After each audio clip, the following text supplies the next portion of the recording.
Existe una especie de lista, no escrita, que todos aceptamos sin rechazar cuando hablamos de supervivencia humana. Sí, la típica lista de cosas indispensables. Exacto.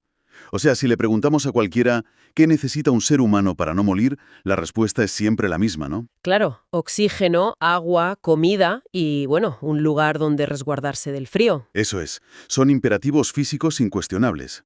A ver, si falta oxígeno, pues el fallo del sistema es inmediato. Pero luego, de manera casi indetectable, la cultura ha colado en esa misma categoría de, digamos, necesidades de vida o muerte, una serie de elementos que son completamente abstractos. Totalmente. Elementos como el amor romántico, la amistad incondicional o el sentido de pertenencia a una tribu muy unida. Sí, sí. Al final, nos han educado bajo la premisa absoluta de que el ser humano es, por definición ineludible, un animal de vínculos. Un animal social, como siempre se dice. Exacto. La narrativa dominante sostiene que sin una red afectiva profunda, el individuo no solo se entristece, sino que, a ver, se marchita a un nivel casi biológico.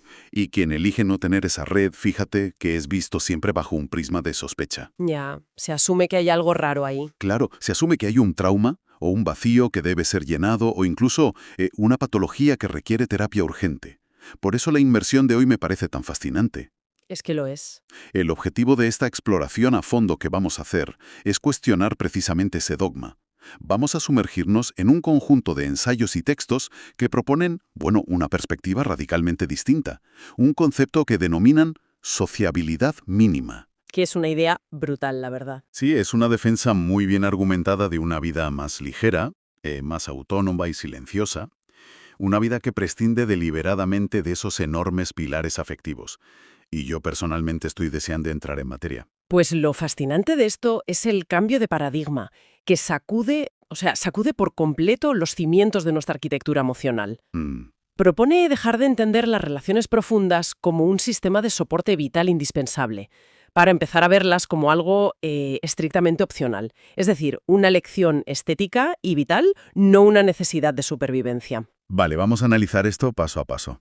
Porque, a ver, para comprender la mecánica de esta vida social mínima, primero hay que entender por qué las relaciones tradicionales pueden llegar a ser un problema para ciertas personas. Claro, hay que desmontar primero lo que ya tenemos. Exacto. Y el primer argumento que salta a la vista al revisar el material es la desmitificación del amor romántico y de la amistad. Normalmente tratamos estos vínculos como algo sagrado, algo puro. Sí, intocable. Pero aquí se describe la amistad casi como una fuente de agotamiento. Las fuentes hablan de un concepto llamado entropía emocional.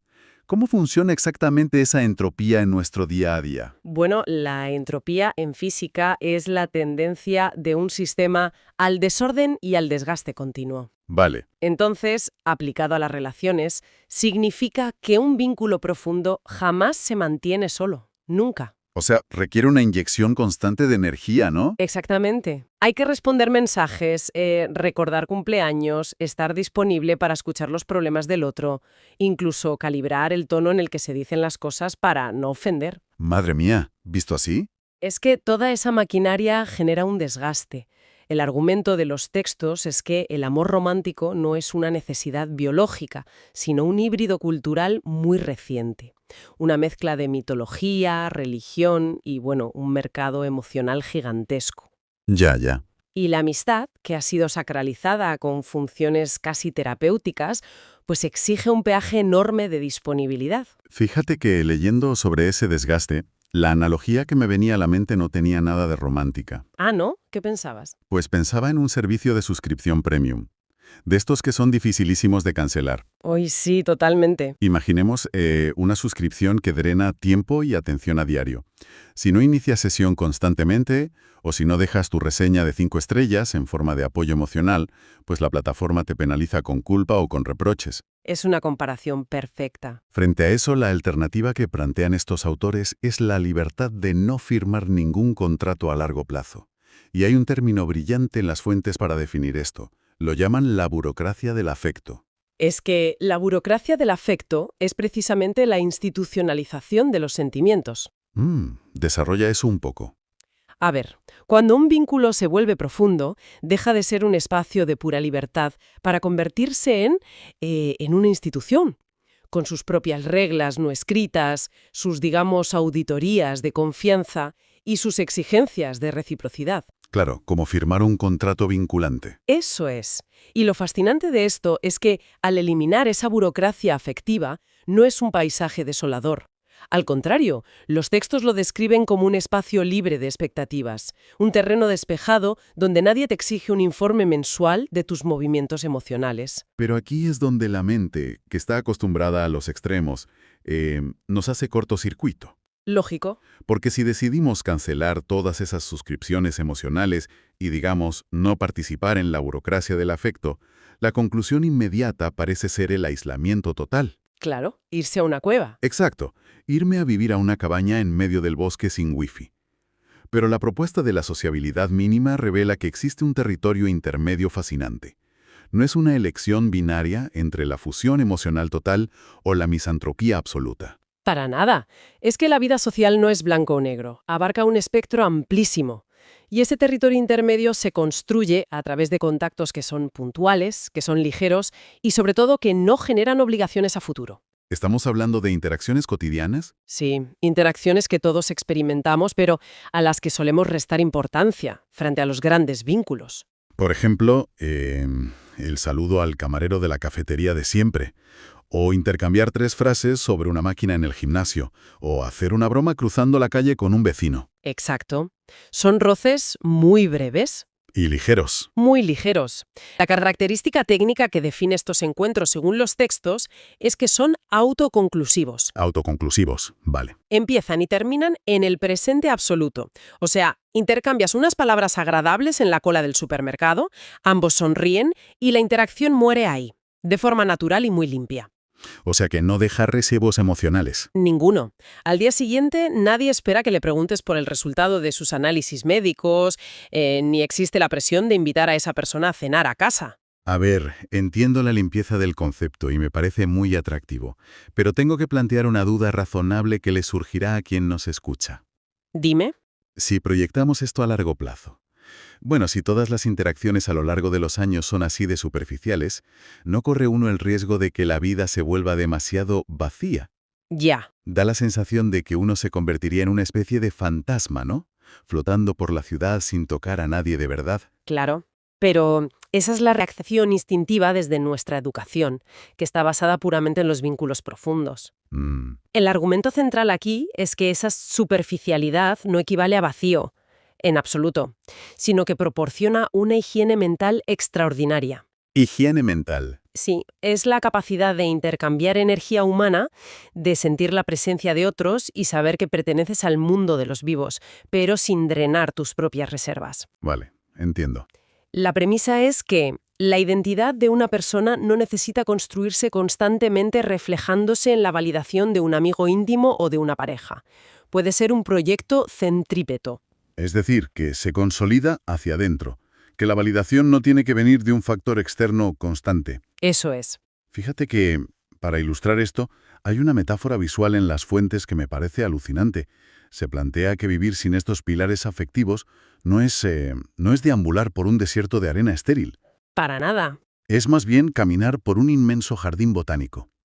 Tienes la libertad absoluta de pararte a observar una flor preciosa, disfrutar de su aroma durante un minuto y luego seguir tu camino.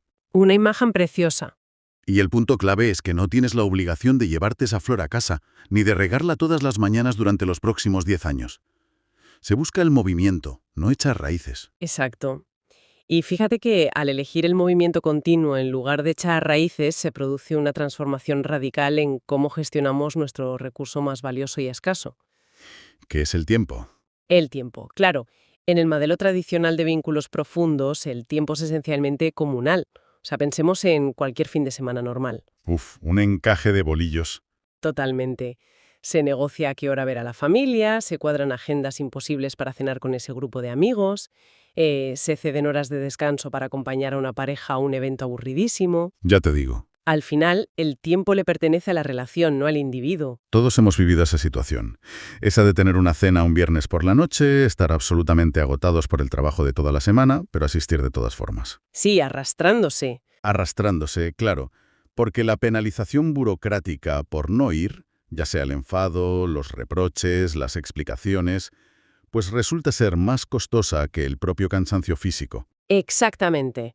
Frente a eso, la sociabilidad mínima introduce un concepto que los textos definen como una cronopolítica de la autonomía. Cronopolítica. Sí, la palabra suena muy técnica, pero se refiere simplemente a las políticas de gestión del tiempo. Bajo este paradigma, el reloj es un territorio estrictamente privado, casi soberano. Vale. Al no haber agendas compartidas, pues desaparece la necesidad de sincronizar el deseo propio con el deseo de otra persona. Entonces, el martes a las 7 de la tarde es un bloque de tiempo que no tiene que ser justificado ante ningún tribunal afectivo. Así de simple. ¡Qué maravilla! Y fíjate que hay un elemento que va de la mano con esta soberanía del tiempo. Me refiero al poder del anonimato. Fundamental. Claro, al no tener un rol fijo asignado por un grupo cerrado, porque ya no eres el amigo gracioso, ni la hija responsable, ni la pareja comprensiva, pues se recupera una libertad brutal. El anonimato funciona como un escudo contra el escrutinio de la tribu. Es que si conectamos esto con el panorama general, la mirada de la tribu es una de las fuerzas más limitantes del comportamiento humano. Sin duda. En un grupo muy unido, cualquier cambio de actitud, cualquier decisión vital o incluso un simple cambio de humor es inmediatamente analizado y juzgado por los demás. Todo se comenta. Todo. Pero el anonimato desactiva esa vigilancia. Permite a la persona ser un transeúnte puro, libre de las expectativas históricas que los demás han ido acumulando sobre ella a lo largo de los años. Para que quien nos escucha visualice este nivel de libertad, propongo otra analogía. Pensemos en esa sensación embriagadora de caminar por una ciudad extranjera por primera vez. Oh, me encanta esa sensación. Imagina estar en las calles de Tokio o de Berlín. Nadie conoce tu pasado, a nadie le importa si estudiaste Derecho o si dejaste un trabajo a medias. Eres nadie, en el buen sentido. Exacto. Tienes la libertad absoluta de pasarte 3 horas mirando una fachada antigua o de comerte un helado a las 9 de la mañana sin que nadie arquee una ceja. Eres un espectador puro. Lo que propone la sociabilidad mínima es coger esa sensación transitoria, esa sensación del turista, y convertirla en una filosofía de vida permanente. El turista existencial. Eso es. Es una analogía muy precisa, la verdad, porque ilustra el paso de una existencia fundamentada en el compromiso, la pesadez y la inmovilidad a una vida basada puramente en el flujo, en esa fricción ligera con el entorno. Es la estética del roce que mencionábamos antes. Pero claro, a ver, ser un turista existencial paseando libremente por Berlín suena idílico mientras brilla el sol y uno está sano. Ay, claro. Aquí viene el problema. Claro, la realidad es que somos organismos biológicos y somos vulnerables. Tarde o temprano enfermamos, sufrimos accidentes o simplemente envejecemos. Es inevitable. Entonces, la gran pregunta es, ¿qué sucede con todo este andamiaje de libertad absoluta cuando llega una crisis y se necesita ayuda física, real y urgente? Porque aquí es donde el análisis presenta su vertiente más cruda y pragmática. Sí, es el punto de fricción más fuerte. El gran escollo histórico para la independencia total siempre ha sido lo que las fuentes denominan la logística de la vulnerabilidad. La logística de la vulnerabilidad. Sí. Esa pregunta silenciosa y aterradora que todos nos hacemos alguna vez de, bueno, ¿quién me va a cuidar si me rompo la cadera? Una pregunta durísima. Mucho. Durante siglos, el miedo a esa vulnerabilidad ha funcionado como el ancla principal que encadena a los individuos a comunidades, a familias o incluso a matrimonios que en realidad no desean sostener. O sea, un mecanismo de supervivencia. Totalmente. La pertenencia al grupo actúa como una póliza de seguro de vida. Pero claro, el coste de esa póliza se paga diariamente con energía emocional y con una pérdida de libertad inmensa. La solución que plantea este modelo, para resolver ese terror a la vulnerabilidad sin tener que recurrir a la burocracia del afecto, es directamente la sustitución de la comunidad por el mercado. Una idea bastante controvertida. Mucho. Proponen que pagar por cuidados es un sustituto ético y, según los textos, más limpio que depender de la obligación moral de un familiar. A ver, la lógica interna de este argumento sostiene que el intercambio monetario por servicios de salud, por asistencia en la vejez o logística diaria es un acto de honestidad brutal. ¿Vale? Al introducir el dinero de por medio, se elimina por completo lo que llaman la deuda de gratitud. Interesante. La persona recibe asistencia técnica profesional y a cambio paga su precio. Fin de la historia. De esta forma, la propia seguridad y supervivencia deja de depender de la buena voluntad o del resentimiento oculto o el estado de ánimo variable de un tercero. Y bueno, es vital hacer un inciso muy importante aquí, para situar esta idea en su contexto exacto. Sí, hay que aclararlo bien. Plantear que el mercado económico y, digamos, la mercantilización de los cuidados puedan sustituir al tejido comunitario tradicional es un enfoque radical que conlleva implicaciones políticas, sociales y éticas inmensas. Inmensas. Desde luego. Y queremos dejar meridianamente claro que en esta inmersión no estamos respaldando ni criticando esta visión. No se trata de validar si ver las relaciones de cuidado puramente como transacciones financieras es un modelo de sociedad ideal, o si por el contrario es una utopía fría y deshumanizada. Exacto. Mantenemos una postura de absoluta imparcialidad aquí. Totalmente neutrales. El objetivo hoy es únicamente desmenuzar cómo, dentro de la estricta lógica de este pensamiento que plantean las fuentes, se resuelve el problema material sin sacrificar esa independencia emocional. Es un ejercicio puramente analítico de su arquitectura interna. Eso es. Y fíjate, dentro de esa arquitectura, esto nos lleva a un requisito indispensable, casi innegociable, diría yo, para que la sociabilidad mínima sea sostenible a largo plazo. ¿Cuál es ese requisito? Pues que la verdadera independencia de los vínculos exige, como contrapartida ineludible, una sólida autonomía material y financiera. O sea que la libertad tiene un precio literal. Literalmente. Para poder pasear por ese jardín botánico sin regar las flores y tener la tranquilidad de que si alguien se cae, alguien le va a levantar sin pedirle amor a cambio, pues se necesitan recursos. Efectivamente. El individuo se convierte así en el único arquitecto y contratista de su propio bienestar. Se produce una especie de intercambio de divisas, por así decirlo. Explícamelo un poco más. Pues que el individuo decide pagar con dinero contante y sonante para no tener que pagar con su tiempo ni con su energía mental o con esa entropía emocional de la que hablábamos al principio. Claro. ¿Cambian la moneda de pago? Exacto. Se retira toda la fricción y el drama de los compromisos afectivos profundos.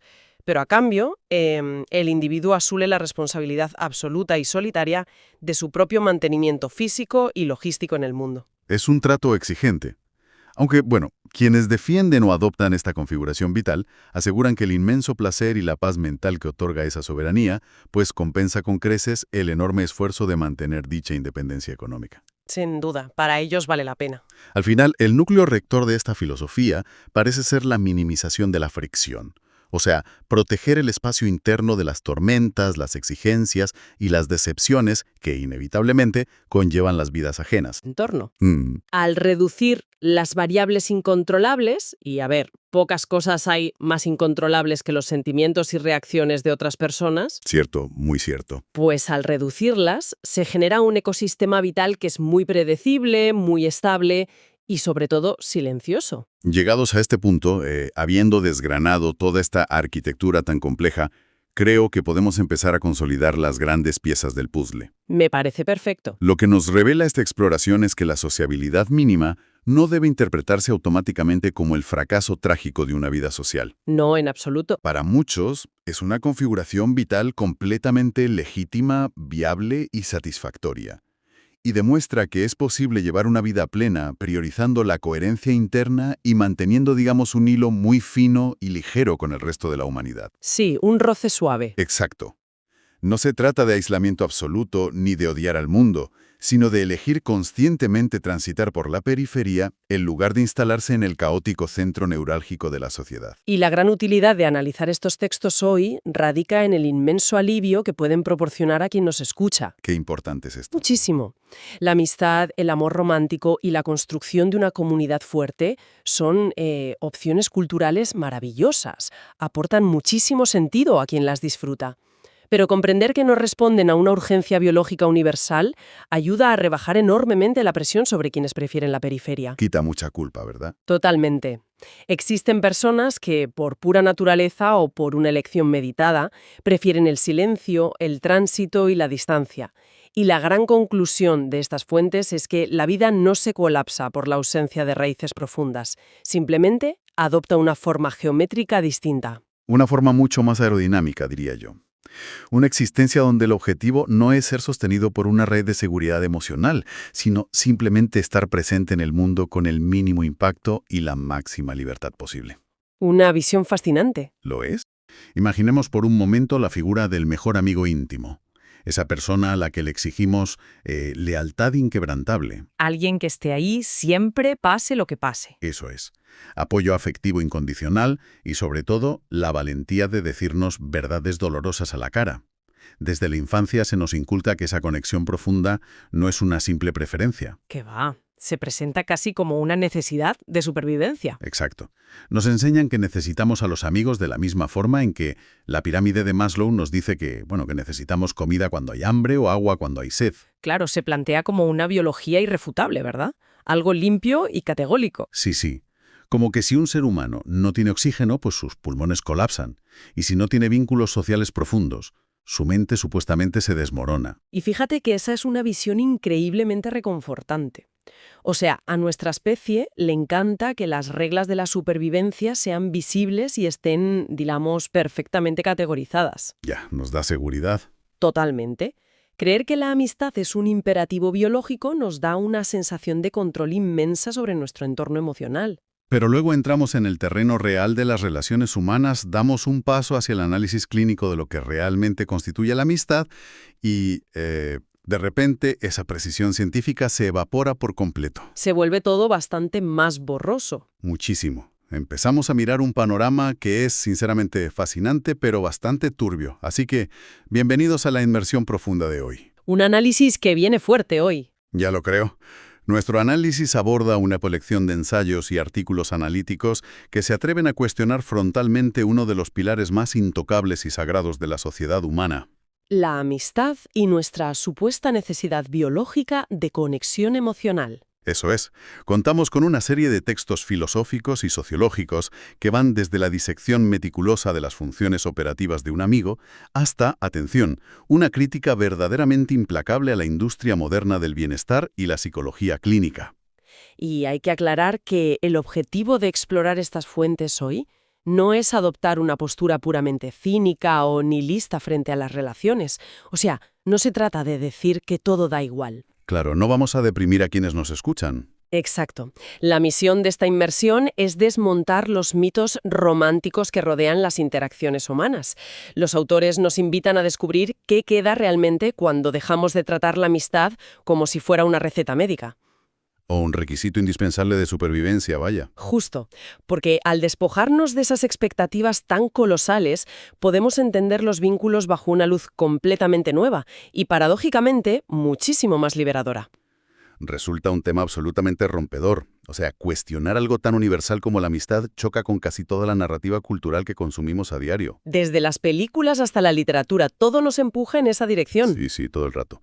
Así que para entender cómo se desmonta una estructura tan enorme, primero hay que observar cómo está construida. Las fuentes comienzan enumerando docenas de funciones clásicas que tradicionalmente asignamos a la amistad. Las típicas cosas del día a día, digamos. Claro, aparecen las de siempre.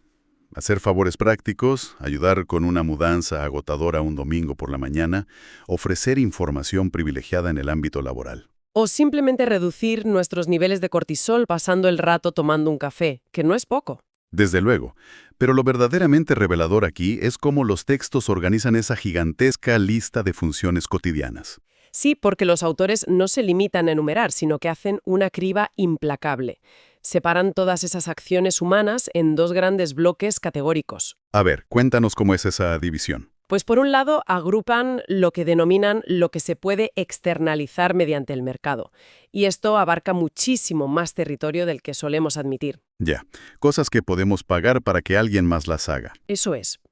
La ayuda práctica es el ejemplo más evidente.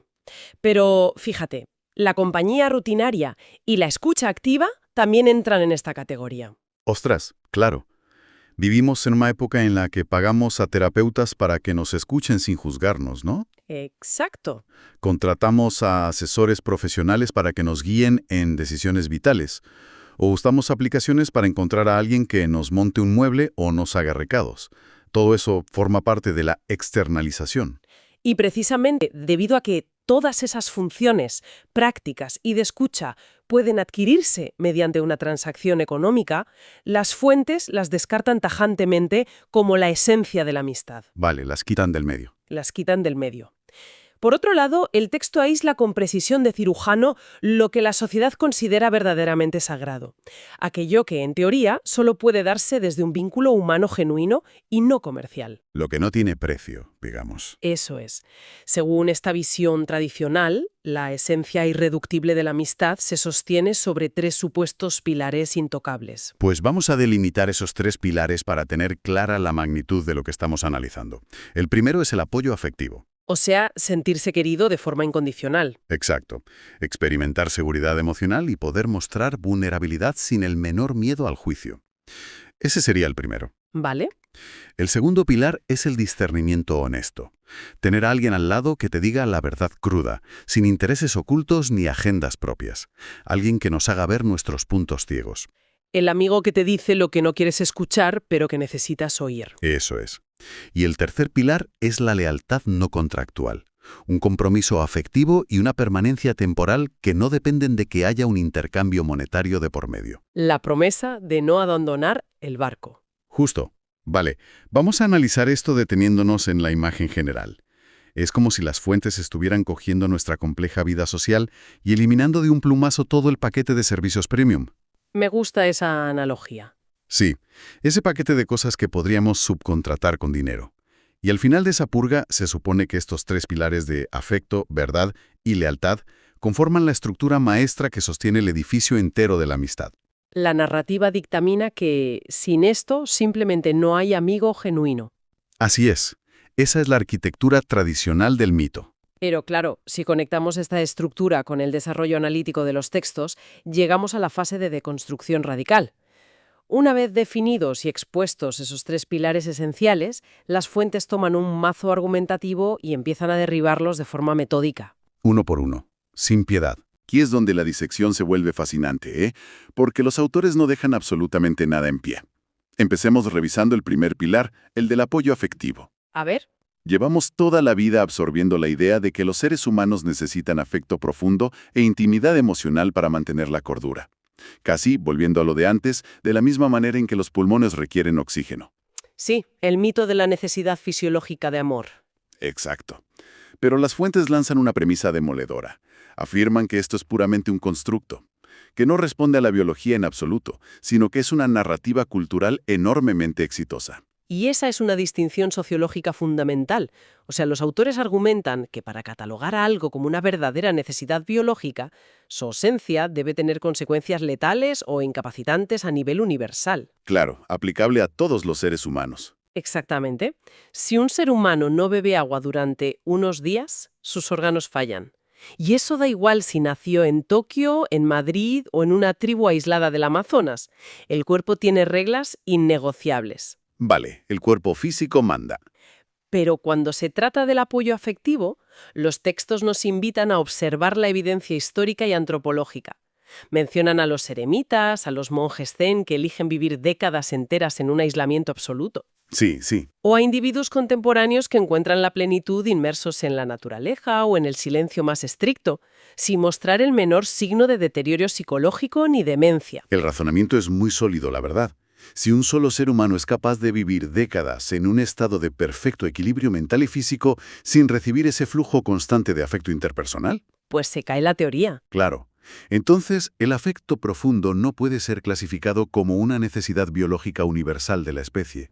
Pasa a ser, de manera indiscutible, un producto de nuestra cultura. La noción de que el ser humano necesita imperiosamente que otros validen su existencia y sostengan su estructura emocional es una historia específica que nos hemos contado en las sociedades occidentales modernas. No es una ley natural inscrita en nuestro ADN, vaya. Para nada. Hay innumerables individuos que transitan por la vida sin esa intimidad profunda, sin que ello signifique que haya algo roto en su psicología o que sufran un déficit médico. Vale, con el primer pilar seriamente comprometido, pasemos al segundo, el discernimiento honesto.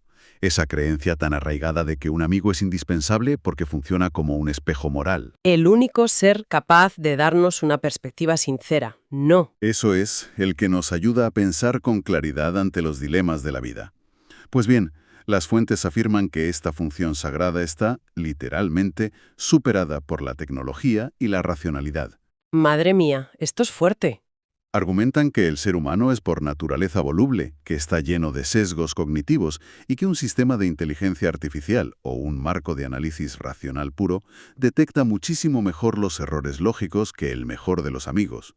Vale, frena un momento, porque aquí hay tela. Dime. O sea, reemplazar a un confidente de toda la vida por una inteligencia artificial para que nos guíe en nuestros momentos de crisis, eso suena profundamente distópico y, francamente, un poco desolador desde una perspectiva humana. Ya lo sé. Esa reacción de rechazo visceral es normal. Es el producto lógico de nuestra educación emocional. Sin embargo, los textos nos piden que hagamos un esfuerzo por separar dos conceptos que solemos mezclar de forma habitual: ¿Cuáles son? la calidez y la claridad. Imaginemos una situación vital compleja. Supongamos que alguien está considerando dejar una carrera profesional estable o, no sé, poner fin a un matrimonio de 15 años. Una decisión que te cambia la vida por completo. Exacto. Un amigo íntimo, por mucho amor incondicional que profese, inevitablemente va a proyectar sus propios miedos en esa situación.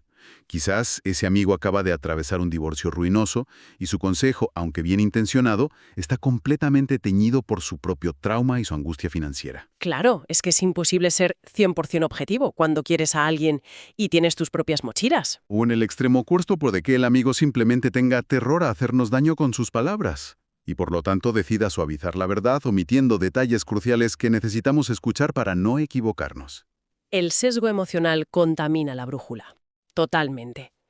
En contraste, un sistema analítico externo, ya sea un marco racional estructurado o una inteligencia avanzada, carece por completo de ese equipaje emocional. Analiza los datos en frío. Eso es.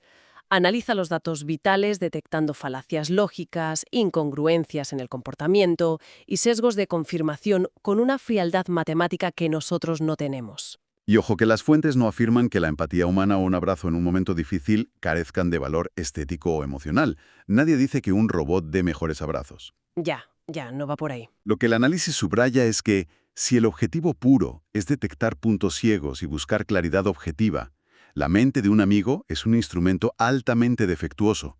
Por lo tanto, la función de brindar discernimiento es sustituible y mejorable. Y si una función es sustituible, por definición clínica, deja de ser la esencia irreductible del vínculo. Visto bajo esa luz analítica, cobra muchísimo sentido. No se trata de invalidar al amigo ni de despreciar su compañía, sino de quitarle esa pesadísima carga de tener que ser el oráculo impecable de nuestra verdad personal. Una presión enorme, por cierto. Muchísima. Lo cual nos lleva irremediablemente al tercer pilar, que según el desarrollo de los textos, resulta ser el mito más frágil y más dolorosamente expuesto de todos: la lealtad incondicional. O sea, la promesa de permanencia a través de las tormentas de la vida. Esa misma. Se nos ha vendido durante siglos, a través de la literatura y el cine, que la lealtad a prueba de balas es el corazón absoluto de la amistad verdadera. Pero los autores recurren a una comparación durísima y a la vez innegablemente reveladora con el mundo animal. A ver, cuéntame eso. Contrastan la lealtad humana con la fidelidad de los perros. Argumentan que la lealtad de un perro sí tiene bases biológicas y evolutivas. Un animal no te traiciona tras un cálculo de conveniencia económica, por ejemplo. Claro, el perro está contigo a las duras y a las maduras. Exacto. Pero la lealtad humana, por su propia naturaleza compleja, carece de ese instinto ciego. Y la evidencia empírica que presentan los textos resulta aplastante cuando uno observa la realidad cotidiana sin filtros románticos. Las amistades humanas, incluso las que parecían más sólidas, se rompen continuamente. Se caen a pedazos por mil motivos. Se fracturan por disputas de dinero, por cambios en el estatus social, por incompatibilidades políticas. Uy, las políticas sí. Sí. O por la mera distancia geográfica, o sencillamente por el desgaste natural que produce el paso del tiempo. La lealtad humana siempre está sujeta a condiciones. Es intrínsecamente negociable. Resulta casi como si estuviéramos proyectando sobre los demás una expectativa emocional titánica, ¿no te parece? Una que es francamente imposible de cumplir a largo plazo. Totalmente. Exigimos garantías de permanencia absoluta en un ser humano que, por su propia naturaleza biológica y psicológica, está en constante cambio y evolución. Y basándose en esa volatilidad, los autores concluyen que la lealtad no es en absoluto una cualidad inherente y garantizada en las relaciones humanas. Es más bien un deseo profundo. una especie de ilusión compartida. Eso es, una ilusión compartida que ambas partes deciden mantener artificialmente, mientras las circunstancias del entorno les resulten favorables y cómodas. Si un supuesto pilar inamovible se quiebra con tanta facilidad frente a intereses contrapuestos o cambios de vida, no puede sostenerse académicamente como la base esencial de la amistad. Bueno, si recapitulamos lo que llevamos recorrido, hemos tomado el mazo argumentativo y hemos demolido la idea de que necesitamos amigos para mantener nuestra biología a flote. Primer pilar al suelo. Hemos aceptado que su capacidad de ofrecernos la verdad objetiva es altamente sustituible. Y además hemos expuesto que la lealtad incondicional es, en el mejor de los casos, una ilusión temporal. Ha quedado un buen paisaje de escombros emocionales, la verdad. Ya te digo. Y claro, ante este paisaje surge la pregunta central de todo esto. Entonces, ¿qué demonios es la amistad?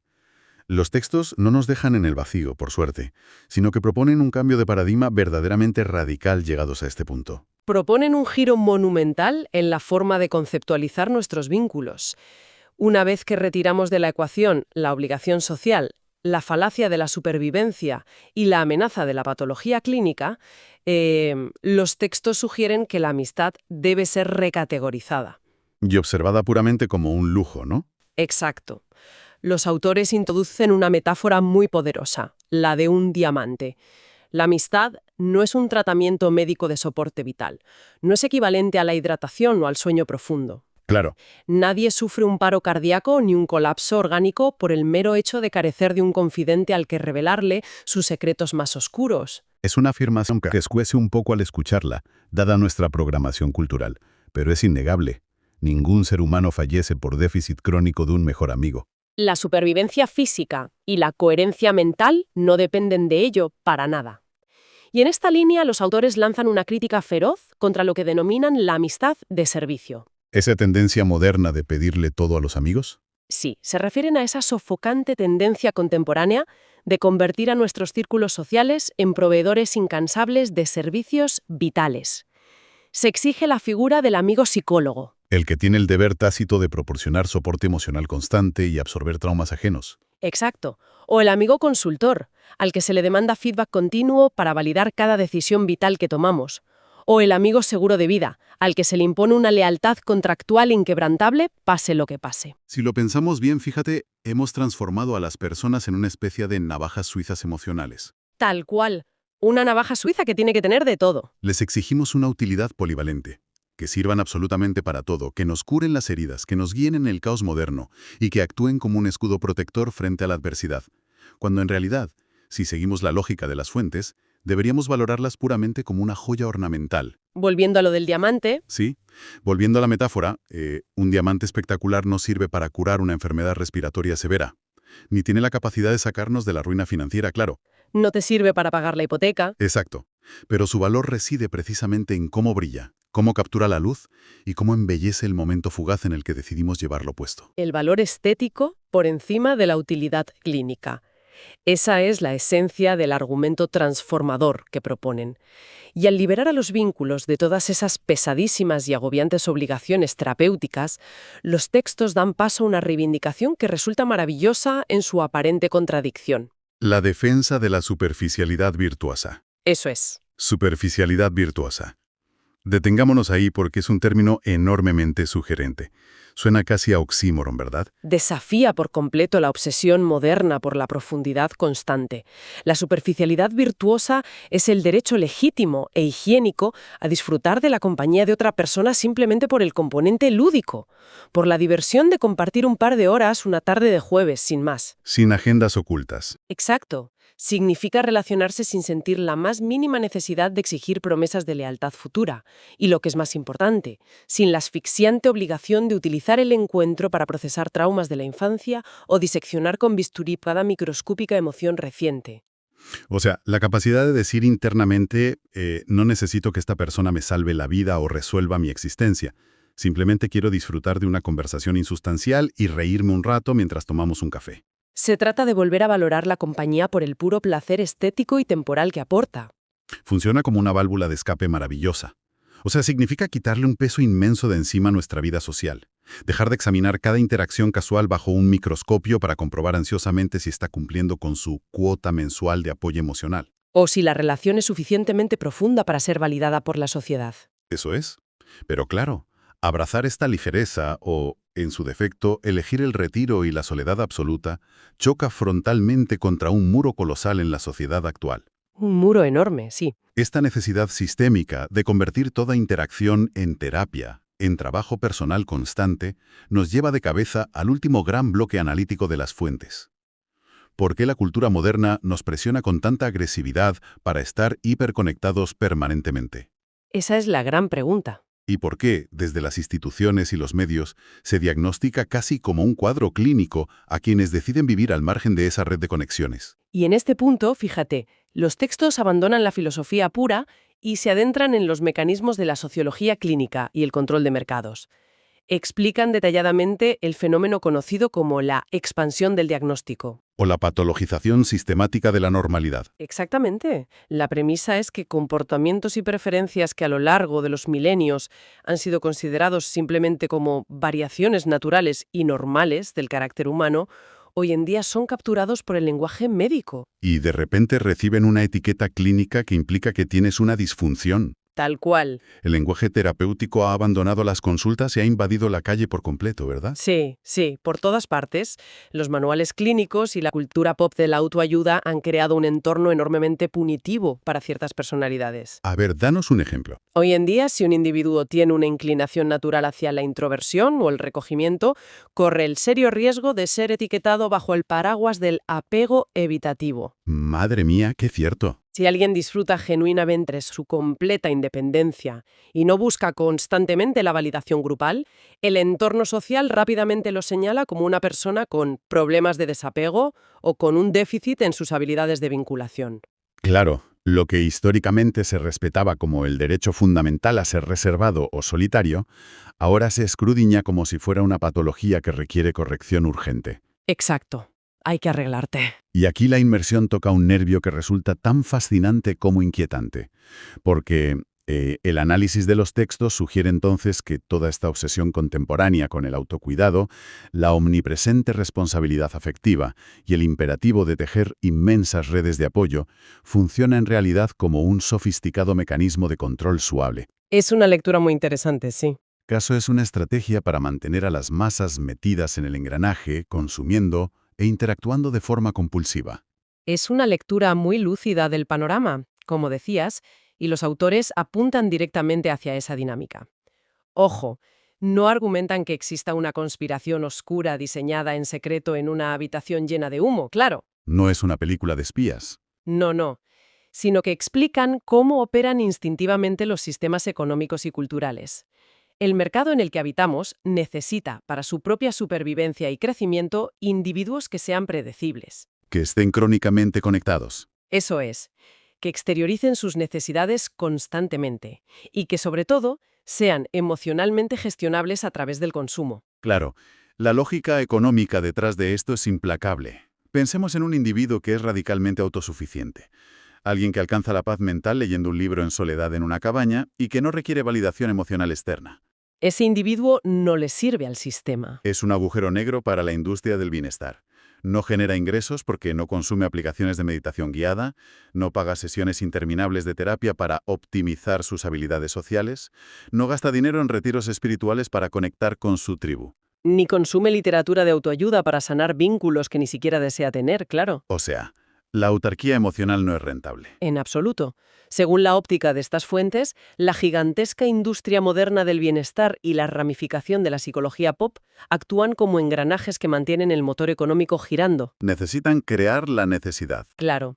Si logras convencer a toda la población de que todo el mundo necesita ayuda profesional constante y de que la falta de una red social hiperactiva es un síntoma de enfermedad, automáticamente creas un ecosistema inagotable. En ese entorno, cada preferencia por el silencio se diagnostica como un problema.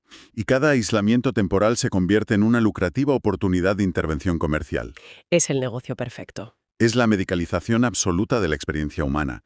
Se convierte el simple hecho de vivir bajo tus propios términos en un compendio de síntomas, de red flags que exigen tratamiento inmediato. Así es. Sin embargo, los textos no se quedan solo en la crítica. Trazan una línea muy clara sobre cuál es la alternativa real, definiendo qué constituye la verdadera salud mental frente a este asedio comercial. La salud mental jamás debería medirse por la capacidad de encajar en el molde del ciudadano ultrasociable. Ese ciudadano siempre empático y perpetuamente disponible. Eso es.